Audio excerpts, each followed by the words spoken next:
Gördüğünüz kimi, gəlin yaxından baxın. Haçarlar əyildi. Bu nömrəni dünyada heç kim göstərmir. Həmişə mən Mahir Pəhlivan Astaralı. Həmişə öz nömrəmi mən özüm çəkirəm. Başqasının nömrələrini heç vaxt göstərmirəm. Ona görə ki, mənim göstərdiyim nömrələr dünya rekord nömrəsidir. Özümdən uydururam. Nə kəsiyi var, nə bir şey var, hamı saf. Necə deyərlər, yeri yerindədir. Belə bir haçarımız da var. Bir dənə də belə haçar tapmışam. Nə kəsiyi, nə qırığı var. Orijinal haçarlardır. Qalınlığına da baxın. Baxın necə qalındır. İki dənəsinin dişində əyəcəm. Çək uzaqda.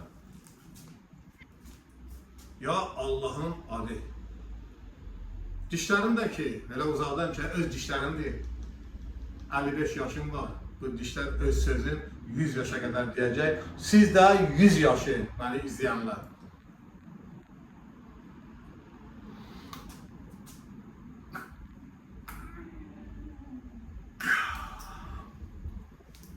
Gördüğünüz kimi, gəlin yaxından baxın.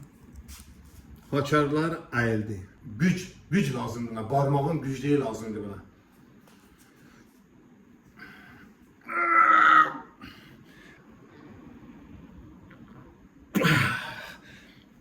Bu kadar aydın, bu kadar aydın. Yaşasın bizim idmançı kardeşler.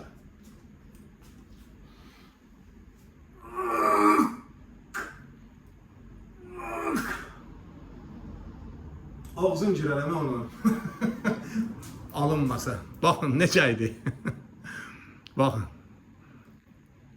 Bu diş yani öz dişlerimdir. Yani dişler demirden de möhkəmdir. Gördüğünüz kimi. Demirden de möhkəmdir. Yaşasın bizim Azərbaycan xalqı. Yaşasın idmançı qardaşlar. Öpürəm sizləri.